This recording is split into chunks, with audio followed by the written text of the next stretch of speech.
everyone knows that you two met on Twitter. And sort of what I want to take you back to is, what was that first meeting like? Was it like sort of a mutual interview? What happened at that first encounter? This is at the Beverly Hilton, or one of those. Yeah, I mean, I was excited. I was excited. I wrote Sharon because Sharon had made the show Pulling, and that was the greatest sitcom I'd ever seen. And so when I saw that you followed me on Twitter, I was like, wow. And so I wrote you, and I said, do you want to make 4 series of Catastrophe?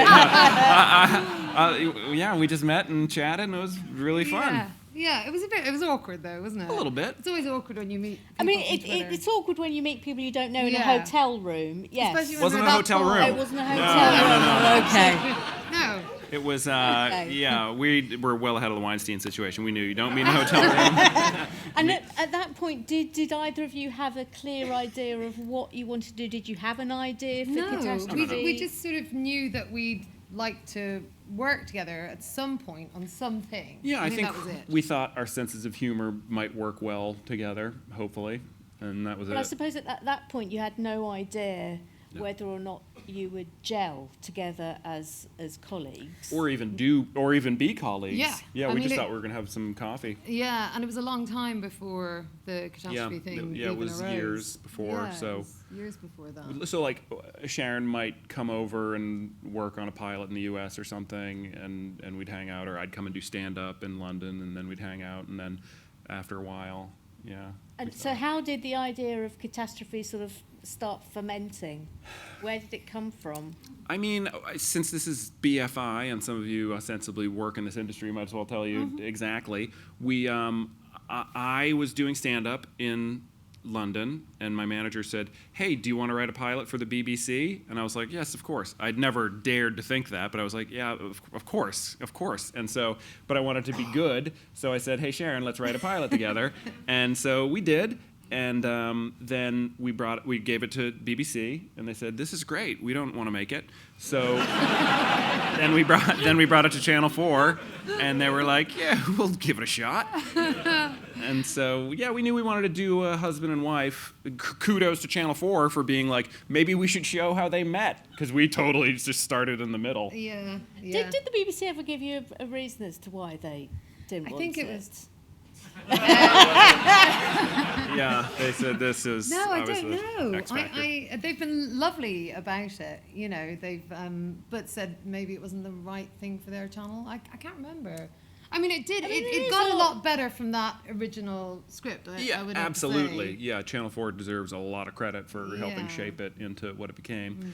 And I think, great networks, which the BBC obviously is, make horrible mistakes from time to time. I mean, it is so odd to me. It's kind of like I can imagine there was a commissioner who went, no, we've had husband and wives. I think it could have been something like that. Yeah, I mean, it was a small idea. It seemed like a small idea. Yeah.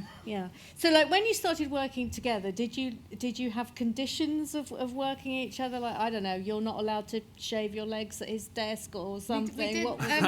We started off with no conditions. We just. It was just sort of trial and error, wasn't it? Pretty much. Just sitting together and yakking and writing some stuff down. But then when we got into when we were full steam ahead, we did have, the weird day when you the laptop thing? Yeah. Some distance into writing Series 1, Sharon just blurted out in the middle of the day I have to be the one with the laptop. I can't think if my fingers aren't moving. She was like, can you think if your fingers aren't moving? And I was like, I think so. And so from that moment forward, Sharon just had to be the scribe. And I just stood over her shoulder to make sure that she would write the things that I said. So, because I'm interested in how this works, because I've always written on my own, but you're a sort of a serial collaborator. I am not all the time, but usually I prefer it. Yeah. And do you find that your process changes with each person you collaborate with, or do you keep the same mechanisms in place? I mean, generally it's the same mechanism. Not with Dennis. When I write with Dennis Kelly, he's the... Yeah, you wrote Pulling with him. Yeah. So he was the keyboard keeper. But, I mean, generally it's just... I think the thing with Rob is he doesn't always always know when amazing stuff is coming out of his mouth. And so if he's in front of the keyboard, if he's on the keyboard, you wouldn't always know to. So like, I think I just sort of immediately just start writing it down, you know. I mean, that's, I think, So how it sort of works. how does it work? Do you obviously you'd sit down and map out what's going to happen in an episode, but or Yeah, we do. Do you look write, at the series we as a write whole really, first? really detailed outlines. Yeah, we outline like crazy people, write terrible first drafts, Yeah. and then rewrite and rewrite and rewrite and rewrite. Yeah. Shall I tell you an amazing thing? I was Go once on. having a conversation with the late great Caroline Aherne, and she told me that she and Henry Normal on Royal Family, they only ever wrote one draft of the script, and that was it. Can What you do you- even imagine really? such a No. thing? I choose No, not to believe I know. that. They just, but I think it was because they wouldn't take notes. It was just no, Wow. that's the script, and We that's love that- a note. It. I love no, yeah, Yeah. definitely. I love notes too. Let It's some like oxygen I live into for the- notes. If we send in a draft of anything and don't get notes back, we're just instantly Yeah, suspicious. like either the person who is stupid or lazy decided to, and we Yeah. get Yeah, like angry. my attitude's always been get it down, get it done. First Yeah. draft of anything, but Yeah. whatever it is, and then the work starts. I always Yeah. think. 'Cause what do That, you do? oh, completely the same, but Yeah. not. It didn't used to be like that. I used to really beat myself up if good stuff wasn't coming out, Mm. and now, and I think it really is the best way to just get it down. And then how do you start do honing it? Do you sort of chat the scene through amongst yourselves? Do you start sort of getting in character? And Yeah, well, I mean, don't know. Is it getting in character? Cause Not it's really, kind of because I us mean, anyway. we're Sharon and Rob, but we're all like I'm as much Sharon as I am Rob, the character, Yes. not Sharon Horgan.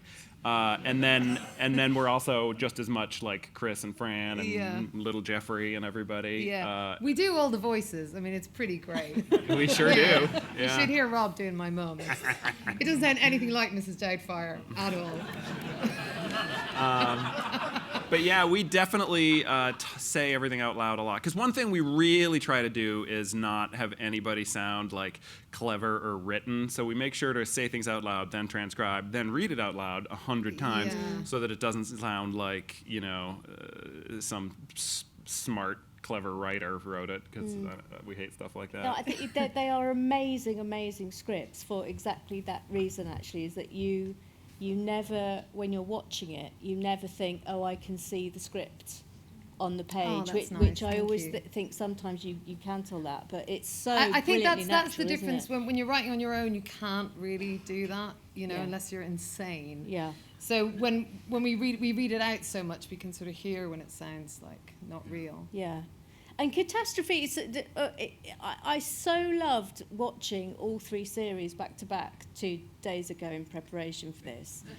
Honestly, I really recommend it because you suddenly get a sense of it's a work of art in a whole rather than just individual episodes. And it really, and for that, I don't even think it's a sitcom. Do you think it's a sitcom? I mean, it is. I mean, Yeah. But the reason I say that is because there's that golden rule of sitcoms that characters are never allowed to they don't change or learn anything. I Yeah. mean, we think it's really important that we know what our series is about, what the sort of thesis of our series is. We Yeah. really need to know that what's going on over the whole thing. And the more we sort of rewrite individual episodes, the more we kind of figure out what that is. So Yeah. like individual standalone episodes are really important to us, but the journey of those characters, and like there's so much good TV on, like what is it that's going to make an audience come back and want to watch more? I mean, yeah, great if it's funny, but don't you want to know what happened to those Yeah. guys along the line? It's just and so beautiful. follow those It's sort of like stories. a weird combination of a really super uplifting story of two people who just stick with each other through thick and thin, and a really mildly terrifying documentary, maybe by David Attenborough, about the secret life of heterosexuals. That's sort of where you're just watching, like when the baby turtles are trying to make it to the surf. And you go, no, save the baby. No, the seagulls are going to take the baby turtles. Is that sort of what you set out to do? Absolutely, Yeah. exactly that. Yeah.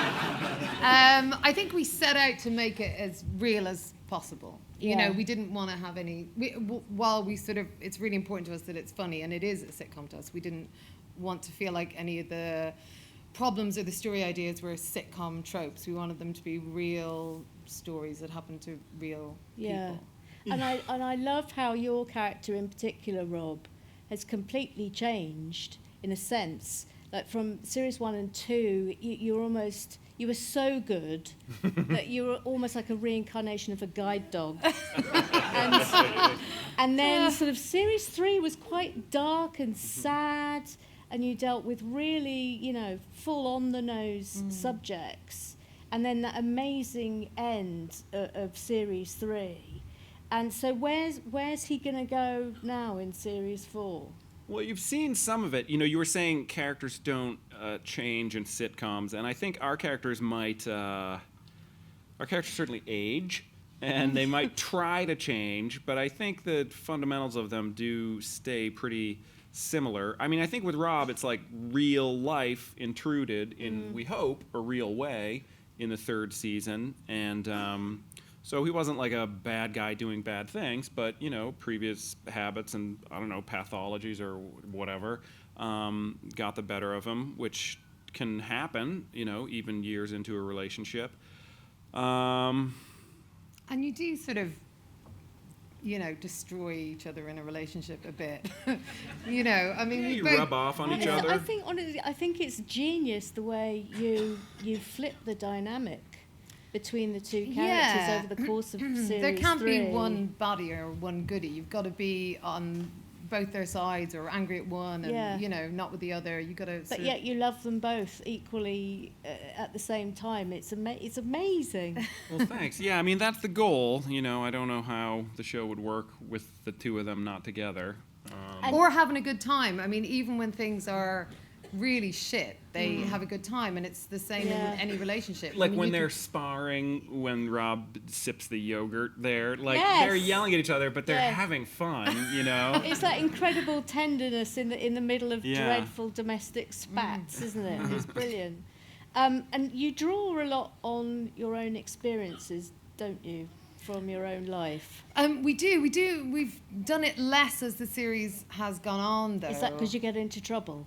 No, I think it's just the characters take on their own lives without wanting to sound too wankery. I mean, they do. We know more about those characters now, just like we know more about Chris and Fran, and so what's happened to those characters in one series, affects the next series. But there's always parts of us in there because I think that sort of helped us keep the whole series truthful, because if you kind of lived it, you can be braver, I think, you know, in your honesty. Like we're trying to also like foist our, cultural beliefs and stuff on the audience and stuff, even if it might not be biographical. Like making Rob look like an asshole when he goes and talks to the cop and says he's like afraid of London. I mean, we just wanted to make fun of people who say stuff like that.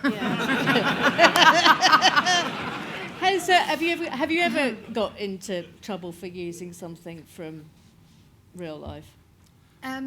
No, actually, no. I mean, because now I tend to ask, I mean, if it's something, not from my husband, but like with friends, like if there's a little bit of, something from a friend's life that goes in there, I tend to ask. So, Yeah.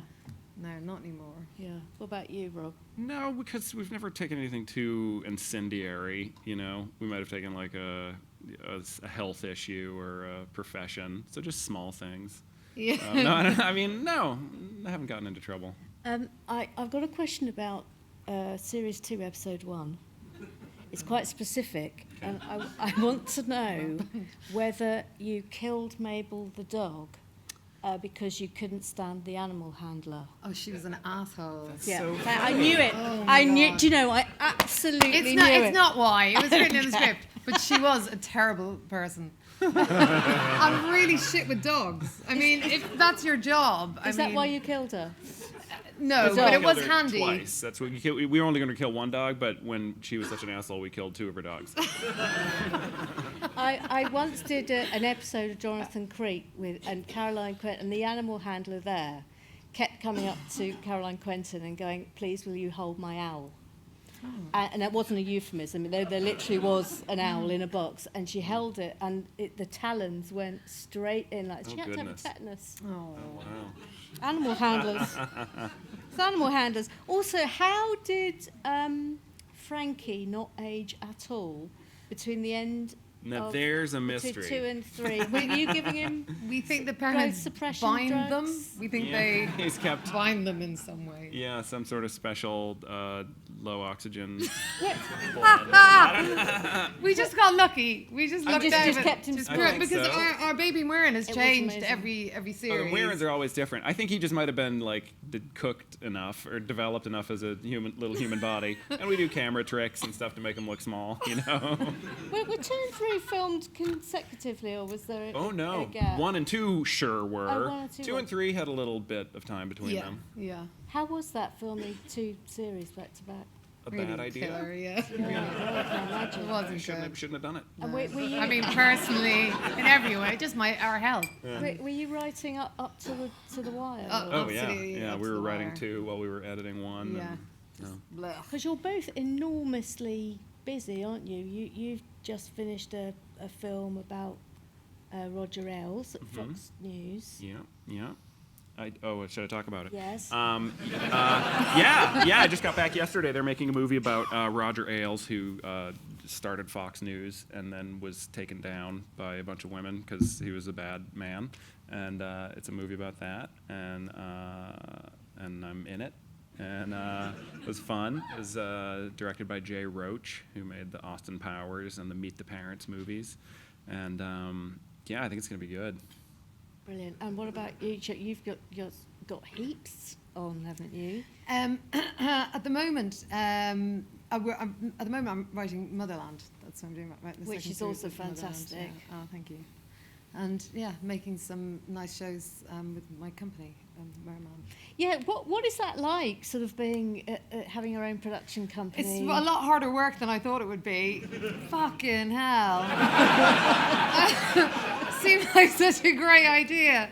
It's really hard work, but it's fun and it's really rewarding and it's exciting getting people's work picked up and made. It's like starting all over again. It's great, but it's, yeah. And did you feel like sort of poacher turned gamekeeper now that you're sort of in an executive role? Do I feel like an adult? Yeah, I you do feel like you're sometimes. grown up. Yeah.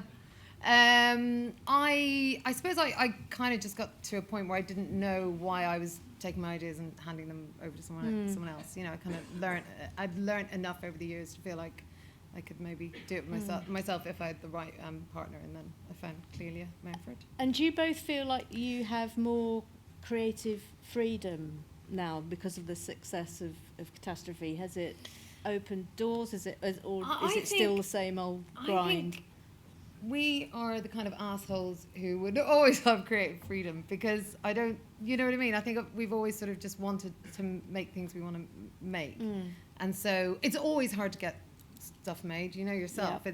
It sort of doesn't matter what you've made, really. It's always a struggle to get stuff over the line. But in terms of creative freedom, I think... You know, I mean, I guess maybe like as an actor, when I'm on things now, people know that I write stuff as well, so they'll be like, yeah, and then do whatever, and that's fun. Yeah. You know, you do a few takes like they want, and then you do ones like that you would want to do, Yeah. and then maybe do they you, use do you those. get that thing there where they say, and you know, and whatever you want to throw in yourself, and you're like, no, this is Yeah. like my busman's holiday. I don't want to come over there. You give me the lines.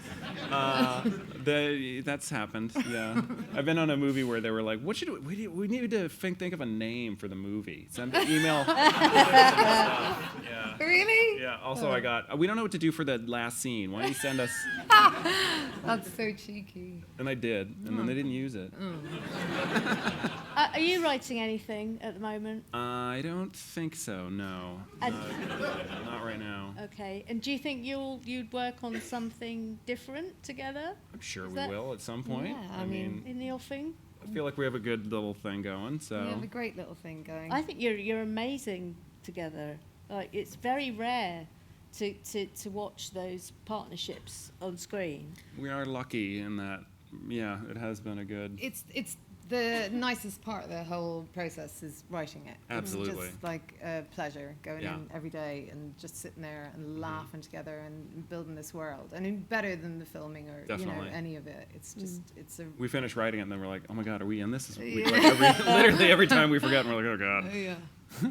Now, I asked on Twitter if anyone had a question for you, and I got Sure, one. you got some normal queries. And this is from someone called @Linopolis, Oh yeah. and he wanted to know if you could kill someone with a shoe, could you?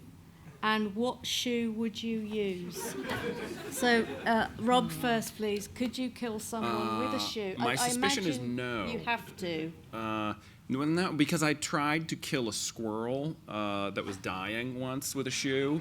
It was dying, and I was like, okay, I'm gonna go to dinner. If it's still here when I come back, then I'll euthanize it.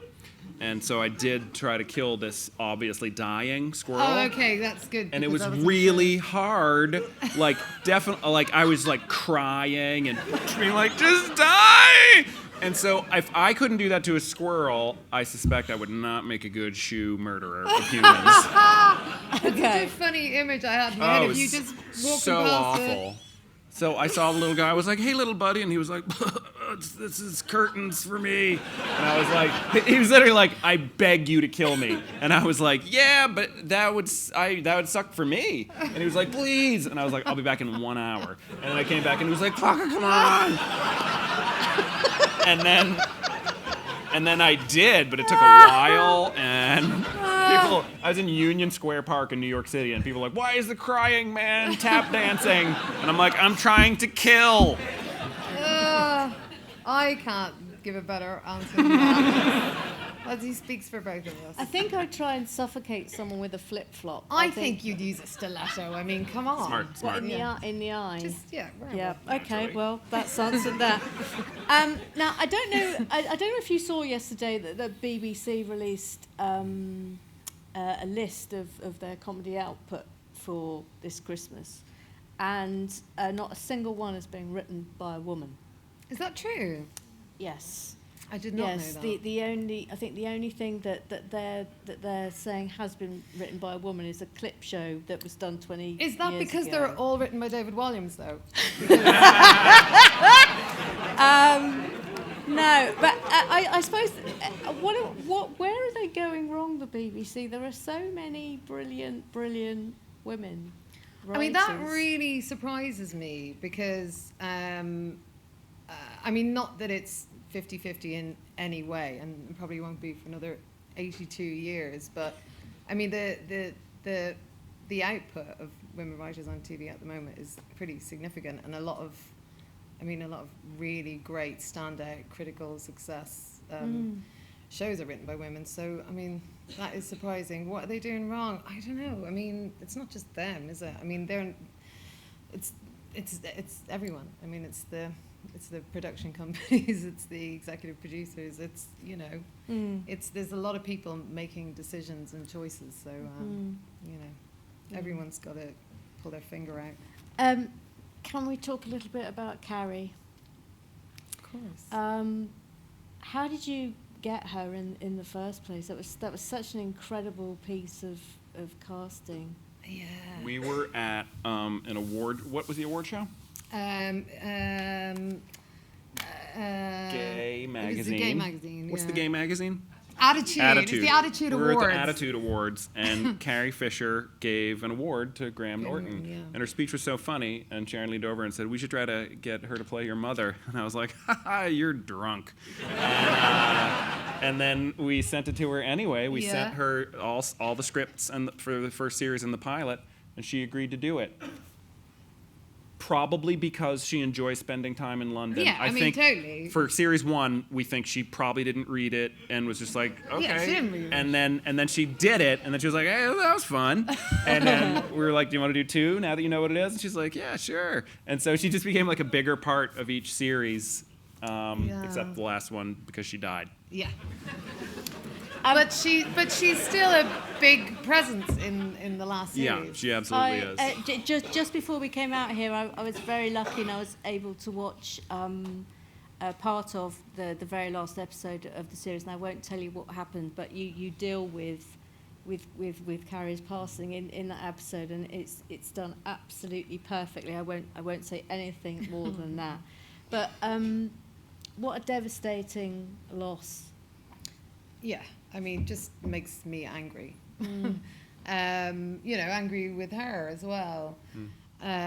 Because she had so much more to give and to do, and she was excited about life and excited to do more acting, and she loved playing Mia, and she totally got it. You never really had to explain it to her or suggest anything. She just and did she's it. an amazing writer as well. An incredible writer, and a script fixer and all of that. Did she ever come to you with notes? No, but she would improvise. She would improvise, yeah. Ferociously. Yeah. Which was awesome. I mean, it was scary at first, and then it really was. Then we knew to prepare for it, and then she was just so wonderful. It was so great. The first scene she ever did was just, I think it was me and her talking on the phone, and I'm supposed to be inviting her to our wedding, and we ended up in the scene sort of insulting each other a little, and putting the phone down, and I think we had a Channel 4 exec down on set that day, and we just went at each other. It was the first time we'd ever met, and she definitely called me a cunt, and it was ferocious. And I think, didn't we each do a phone call with her? Yeah, we did. We each did a scene with her that makes maybe 50 seconds of film, but we were on the phone each for 45 minutes there with her just screaming at us. It was awesome. Phone calls. No, she was a joy to be around, and just a great story. I mean, exactly what you'd expect. Just someone you wanted to sit around and listen to. I bet the anecdotes were just unbelievable. I mean, weren't they? amazing. I mean, she was really open. She was really open about her interesting, I guess, sort of Hollywood upbringing, but she was really open about her difficulties as well, and the pain she'd had in her life, and she we really got to know her a lot more in the third series, and that's extra why it hurt, because you kind of thought, oh, this is the beginning. You're someone I'm going to spend a lot of time with, but unfortunately not. I think it's the only time I've ever cried about somebody I'd never met. Yeah. When I found out that she was dying. She was, enormous part of my childhood, and just a wonderful comedic voice. Yeah, she was. Well, I mean, I guess the end of series 3, they'd sort of made this decision that they didn't work without each other. And then we sort of, that no matter what happened, they were going to be together. And then we had Rob reveal that he was secretly drinking and, almost killed them, sort of thing. So then we were like, oh shit, how do we deal with that? Well, they've got to stay together. So in series 4, it's kind of, I guess it's about that. It's about the sort of struggle of staying together when there's no other option, really. But yeah, I mean, they've both fucked up, and they're both just, I guess, still trying to stay in love. Yeah, it's almost like at the end of series 3, there's they've realized oh, this is our pile of garbage, and now in 4 they're trying to weave it into a tapestry that they can use as a blanket. I mean, I kind of mean that though, They love each other, and it's about enduring love, but real love and love that takes work, which I'm pretty sure it all does, as far as I can tell. So, yeah. Do you try and wrap it up at the end? Because in your head, it might be the last series. Yeah. We do? I mean, we didn't kill them or anything. We did?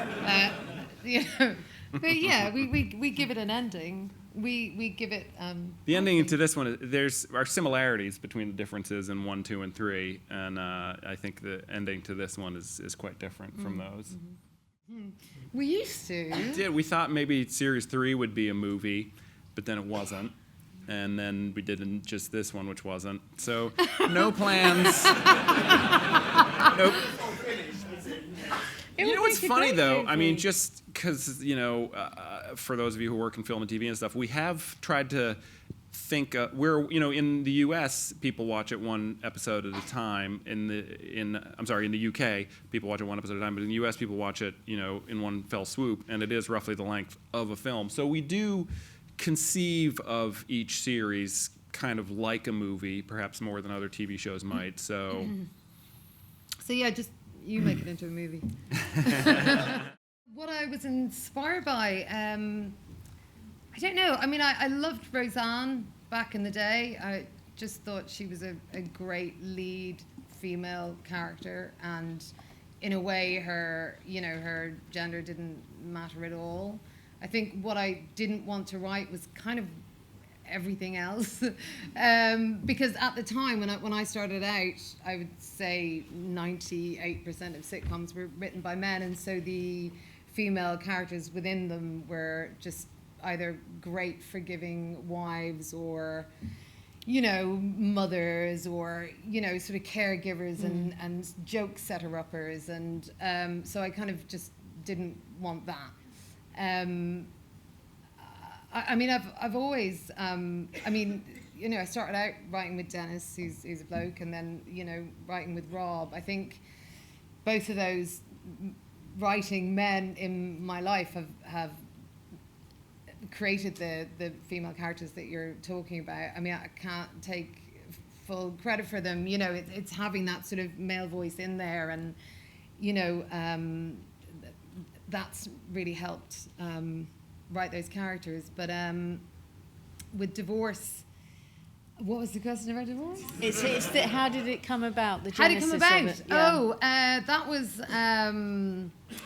That was just a setup. HBO were developing something with Sarah Jessica Parker and her production company, and she just hadn't found a writer to work with, and that she sort of sparked with, and they sort of set us up, and we went and had lunch. Was that mildly terrifying? Yeah, it was. I was just really worried about what to wear. I mean, oh my God. That was it. Like, I didn't come with any ideas or anything, but I was like, ta-da! And she was just like in her sweatpants and her hair straight back, and I was gutted. But no, she wanted to write about a long-term relationship, and that's what she was interested in, and I just had to go off and think of something, and that afternoon, just around at my friend's house, I just thought I wanted to write about a divorce, because I felt that that whole world and the sort of industry that surrounds divorce would be a world that would provide a lot of story, and it did. I don't think you should underestimate what Catastrophe has done actually in the comedy landscape, because I genuinely think if we hadn't had Catastrophe and the raw, honest female characters that you have both written, we wouldn't have Phoebe Waller-Bridge and we wouldn't have Michaela Cole, because those people would not have been allowed to have those projects. I absolutely believe that. I think we would have those ladies. Anyway. Yeah, I mean, they're pretty they are powerhouse undeniable women. Yeah. But would have made it happen no matter what. But you set the path, and you showed that shows like this have an audience and that people will watch them. Oh, well, thank you. I mean, thanks. Well, if that's I absolutely true, believe that. I mean, good. I'm glad, because that. then I get to watch those shows. Yeah, So. I absolutely believe that. That must have been a co-production think of it sorts. was a I bit. think we both wanted it to be like, oh Christ, you know. Yeah. We didn't want the sex to ever look pretty. Like, we just wanted it to look pretty real. Yeah. And rank. Yeah. Yeah, we wanted you to be like, oh, hey, oh. So. It's quite funny though how season by season there's been less and less sex, because the couple have been together longer and longer. I think that's it. Yeah. Actually, the one neck brace.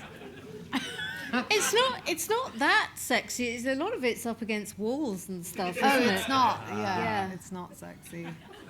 It's pretty hard to watch. I'm so glad everyone got to see his face on the big Oh, screen so there. good. I've never seen anything move that fast. Oh, it's amazing. Yeah.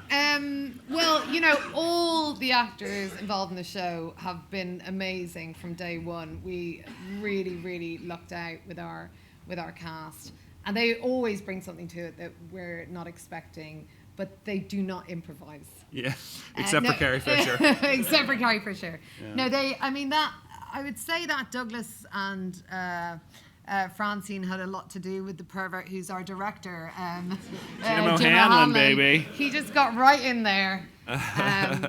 Yeah, I don't know. I don't know how it happened. I'm just so glad that it did happen. Yeah. And let's properly recognize Jim O'Hanlon right here. Jim, will you stand up, please, so people can look Woo! at you? Woohoo! Amazing job. Thank you so much, Jim. Did he direct all have you directed all of four series He four, directed yeah. all of Series 4, every single episode, well done. yes. Is Toby here?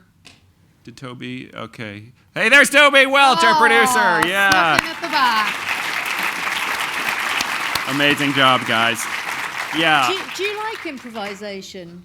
Or when you've when I you've like to spent watch so it. long on the script? Yeah, I do like to watch it. I think it's hard to improvise when something's really, tightly scripted. I mean, I find it hard myself on other people's things, when they You know say, what oh, it just is? let it run at the end. I'm like, I'm sorry, what? It's that we did the improvising because we In the so room. transcribe what we've been saying, Yeah. and then we'll keep it going, and then we'll write it Yeah. down, and then we'll make it up, and we'll go. So yeah, sure, we improvise. We're just not going to let you fucking see it because we want to make sure that it's good by the time it gets to you.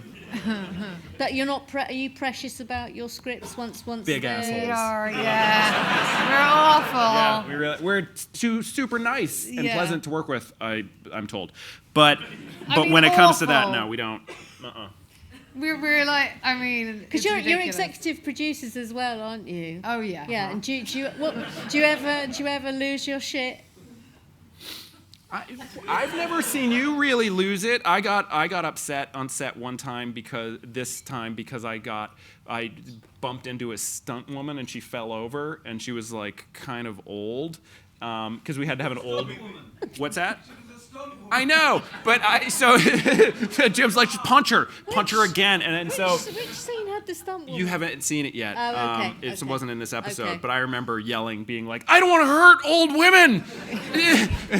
And so then we made sure that I wouldn't hurt her again. And I was just yelling because I was angry at myself, I think. But I definitely get a bit touchy because it's a tricky thing to do. It's a tricky thing to write something and to be thinking about everything because if you care about it, you think about everything and then concentrate on what we turn up on set.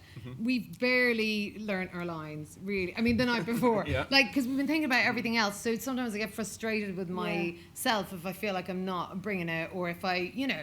the worst thing I ever saw Sharon do, I think it might have been on Series 2, I'm sure you might not remember this, and then a big actor on the show, like who's in a lot of things, came in, and he'd been in another thing where they had dyed his hair, and so it was a little different color than than we were used to, and you came in and you were like, all right. Okay. And I was like, well, I can't you don't remember that? That was good. It was fun. Who was that? It's a thespian from our program. That was definitely Rob. That was definitely Delaney. We Yeah. just thought up a bunch, and those seemed to. That's the best thing I've ever heard. That was amazing. You can love Rob more. I'm pretty sure that Thank comes you. straight I out will. of his mouth onto the page. But you know what? If that's true, that does highlight, like, Sharon and I definitely, like, the highest high for me is to write something and then have you say it. I never get tired of that.